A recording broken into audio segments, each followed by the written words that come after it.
Praise the Lord. आप सभी को जय मसीह की।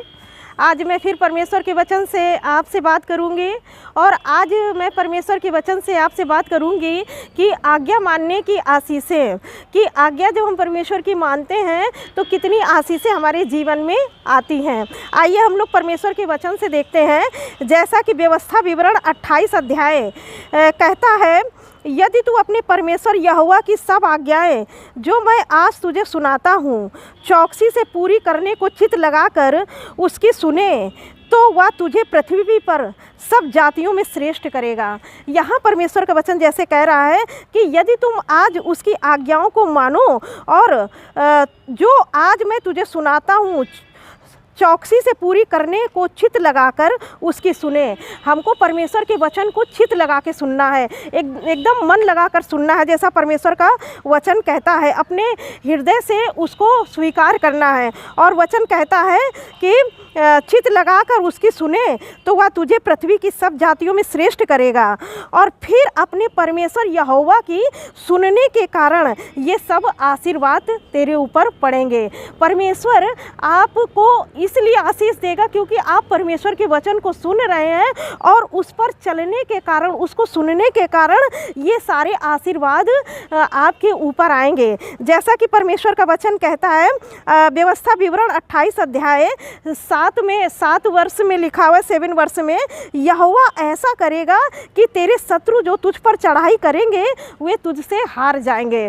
तो यहाँ पर परमेश्वर का वचन कहता है कि जब आप आज्ञाओं को मानेंगे तो अगर आपके शत्रु आपके ऊपर चढ़ाई करेंगे, आपको गिराने का कोशिश करेंगे, तो परमेश्वर का वचन कहता है कि वो हार जाएंगे। क्यों हार जाएंगे? क्योंकि आप परमेश्वर का वचन चित्त लगाकर सुनते हैं और उस पर चलते हैं। और लिखा है वे एक मार्ग से तुझ पर चढ़ाई करेंगे परंतु तेरे सामने से 7 मार्ग से भागेंगे। एक स्थान से शत्रु अटैक करेगा लेकिन वो क्या है कि आपके ऊपर अटैक नहीं कर पाएगा और वो 7 मार्ग से भागेगा। वो दुष्ट जो आपके ऊपर चढ़ाई कर रहा है वो 7 मार्ग से भागेगा क्योंकि यहोवा आपके लिए लड़ने को तैयार है। परमेश्वर आपके लिए लड़ेगा क्योंकि आप उसकी आज्ञाओं को मानते हैं और चित्त लगाकर उसकी सुनते हैं। फिर लिखा है 8 अध्याय में, यानी कि शत्रु भी हमारे ऊपर प्रभुता नहीं करने पाएगा। फिर लिखा है तेरे खत्तों और जितने कामों में तू हाथ लगाएगा उन सबों पर यहोवा आशीष देगा। परमेश्वर कहता है तेरे खत्ते, तेरे अनाज, तेरा घर में जितना भी धन धान अनाज है वो सब भरा रहेगा और उन सबों पर यहोवा आशीष देगा। मतलब आपके जीवन में वो घटी नहीं होगी जब आप परमेश्वर की आज्ञाओं को चित्त लगाकर सुनेंगे और उस पर चलेंगे। इसलिए जो देश तेरा परमेश्वर यहोवा तुझे देता है उसमें वह तुझे आशीष देगा यदि तू अपने परमेश्वर यहोवा की आज्ञाओं को मानते हुए उसको मार्गों में चले तो वह अपने शपथ के अनुसार तुझे अपनी पवित्र प्रजा करके स्थिर रखेगा। जब आप परमेश्वर के वचन के अनुसार अपना जीवन बिताएंगे और उस पर चलेंगे तो वचन कहता है कि वो आपको स्थिर रखेगा। आप भटकने नहीं पाएंगे क्योंकि परमेश्वर की बातों को आप चित्त लगाकर सुनते हैं। इसलिए परमेश्वर कहते हैं कि आप स्थिर रहेंगे। पहली बात तो दुश्मन हार जाएंगे, आप वो चढ़ाई करेंगे लेकिन वो हार जाएंगे। और दूसरी बात परमेश्वर कहते हैं आप अगर उसकी आज्ञाओं को मानेंगे तो आपके घर में अनाज की कमी नहीं होगी, आपके खत्ते भरे रहेंगे, आपके घर में आशीष बनी रहेगी। फिर लिखा है 28 के 10 में लिखा है व्यवस्था विवरण 28 के 10 में, और पृथ्वी के देश देश के सब लोग यह देख कर कि तू यहोवा का कहलाता है डर जाएंगे। और जब आप परमेश्वर की आज्ञाओं को मानेंगे ना तो वचन कहता है कि जाति जाति के लोग जो आपके आसपास के लोग होंगे, आपके रिश्तेदार होंगे, आपके अपने लोग होंगे, आपके पड़ोसी होंगे, तो वो जब देखेंगे आपके घर के खत्ते भरे हुए और आपके शत्रु देख रहा है कि शत्रु आपके ऊपर अटैक कर रहा है लेकिन परमेश्वर आपकी ओर से लड़ रहा है तो वो लोग डर जाएंगे। और ये वचन कहता है परमेश्वर का और पृथ्वी के देश देश के लोग यह देख कर डर जाएंगे। और जिस देश के विषय यहोवा ने तेरे पूर्वज से शपथ खाकर तुझे देने को कहा था, उसमें वह तेरी संतान को और भूमि की उपज को और पशुओं की बढ़ती करके तेरी भलाई करेगा। और परमेश्वर का वचन कहता है कि जिस स्थान पर भी आप हैं, जिस स्थान पर भी परमेश्वर आपको ले गया है, या आप किसी भी जगह रह रहे हैं और परमेश्वर ने आपको आशीष दिया है, उस जगह पे वचन कहता है कि आपकी भेड़ बकरी, आप मतलब कि आपकी जितनी भी आशीष भरी चीज़ें हैं वहाँ पर वो सब भलाई परमेश्वर आपके ऊपर दिखाएगा। परमेश्वर का वचन कहता है कि वह तेरी बढ़ती करेगा और तुझ पर भलाई दिखाएगा, तेरी भलाई करेगा।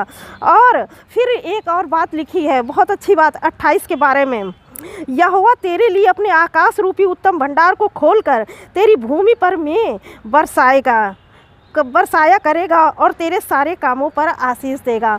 परमेश्वर का वचन ये कहता है कि जब आप परमेश्वर की आज्ञाओं पर चित लगाएंगे और उस पर चलेंगे तो क्या होगा, आकाश के झरोखे खुल जाएंगे आपके लिए। और आप सोचेंगे ये आशीषें मेरे जीवन में कहाँ से आ रही हैं, लेकिन आप सोचेंगे कि हाँ, मैं परमेश्वर की आराधना करता हूँ और परमेश्वर के वचन को चित लगा के सुनता हूँ और उस पर चलता हूँ, इसलिए आकाश के झरोखे आपके लिए खुल जाएंगे। और परमेश्वर कहता है कि मैं उत्तम भंडार को खोलकर तेरी भूमि पर समय पर मैं बरसाऊंगा। जब आप खेती करेंगे, जब आप बीज बोएंगे, तो परमेश्वर कहता है कि समय पर आपको पानी मिलेगा, धूप मिलेगी, हवा मिलेगी, क्योंकि ये सारी चीज़ें समय पर नहीं आती। तो भूमि में जो भी बीज बोया जाता है खेतों में, तो वो सूख जाता है, कभी नुकसान होता है। तो इस तरह परमेश्वर कहता है अगर आप परमेश्वर के कहलाते हैं और परमेश्वर के वचन पे चित लगाए हुए हैं, परमेश्वर की सुनते हैं और उस पर चलते हैं, तो वचन कहता है कि तेरे उत्तम भंडार को खोलकर तेरी भूमि पर समय पर मैं बरसाएगा और तेरे सारे कामों पर आशीष देगा। जितने भी काम आप करेंगे, जिन भी कामों में आप हाथ लगाएंगे, और परमेश्वर उसको आशीष देगा, और परमेश्वर उसे आशीष देगा और उसको बढ़ाएगा। और आप अपने जीवन में उन कामों को जिन पर आप हाथ लगाएंगे बढ़ते हुए अपने जीवन में देखेंगे। और फिर लिखा हुआ है, और तू बहुतेरी जातियों को उधार देगा। मतलब परमेश्वर जब आकाश रूपी भंडार खोलेगा तो आपके खत्ते, जो आपके खेतों में बीज बोया जाएगा, वो बहुतायत होगा, बहुतायत के कारण आपका भरा होगा, आपका घर धन धान्य से भरा होगा। और फिर वचन कहता है कि तू बहुतेरी जातियों को उधार देगा। मतलब जाति जाति के लोग आपके पास उधार लेंगे और आपको परमेश्वर देने वाला बनाएगा, लेने वाला नहीं। तो इसीलिए परमेश्वर का वचन कहता है, परंतु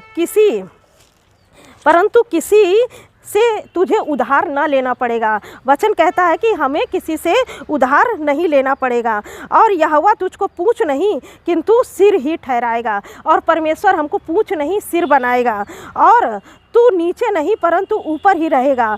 यदि परमेश्वर यहोवा की आज्ञाएं जो मैं आज तुझको सुनाता हूँ तो उसके मानने में मन लगाकर चौकसी करे, और जिन वचनों को मैं आज तुझे आज्ञा देता हूँ उनमें से किसी से दाहिने या बाएं मुड़ के पराये देवताओं के पीछे ना हो लेना, ना उनकी सेवा करना। इसीलिए परमेश्वर का वचन कहता है कि जो आज्ञाएं परमेश्वर ने दी हैं आपको उस पर चित लगाना है, आपको उस पर चित लगाना है और चित लगाकर उस पर चलना है। तब ये सारे आशीर्वाद आपके जीवन में उतर जाएंगे। आप सोचेंगे कि ये सब आशीषें कहाँ, मेरे जीवन कहाँ से आ रही हैं, आपको समझ में नहीं आएगा। फिर आप सोचेंगे, वचन पढ़ेंगे, तब आपके परमेश्वर के वचन, आशीष वचन ये याद आएंगे कि मेरे आज्ञाओं पर चित लगाने के कारण ये सब आशीर्वाद तेरे ऊपर पड़ेंगे। हमको परमेश्वर का वचन कहता है हमको किसी से उधार नहीं लेना पड़ेगा, बल्कि हमको परमेश्वर उधार देने वाला बनाएगा, हमारे खत्तों को भर के रखेगा। और जब हमारे खत्ते भरे होंगे तो हमको किसी चीज़ की कमी नहीं होगी,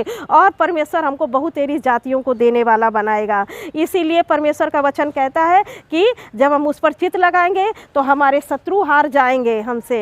हाँ, जो ये एक मार्ग से हमारे ऊपर आक्रमण करेंगे, लेकिन वो 7 मार्ग से भागेंगे, क्योंकि हम परमेश्वर के वचन पे चित लगा रहे हैं। और फिर वो आकाश रूपी उत्तम भंडार आपके लिए खोलेगा, उत्तम भंडारों से आपके घर को भरेगा और आपको देने वाला बनाएगा। और परमेश्वर कहता है कि मैं तुझे पूँछ नहीं बल्कि सिर बनाऊंगा, और तू नीचे नहीं बल्कि ऊपर रहेगा। जो जो आज्ञाएं परमेश्वर देते हैं, अगर उस पर आप चलते हैं तो परमेश्वर कहते हैं कि आपको मैं पूँछ नहीं बनाऊंगा बल्कि सिर बनाऊंगा, और परमेश्वर आपके जीवन में बहुत आयत की आशीष देंगे। इसलिए आज हमने परमेश्वर के वचन को सीखा कि अगर हम परमेश्वर के वचन पे चित्त लगाते हैं तो वो आशीष वचन हमारे जीवन में आने लगते हैं। हम उस पर मन लगाए हैं, इसलिए परमेश्वर के वचन पर मन लगाए हैं, इसलिए वो आशीष वचन हमारे ऊपर, हमारे जीवन में उतरते जा रहे हैं। परमेश्वर इस वचन से आप सबको बहुत आयत के आशीष दे। God bless you all. Thank you.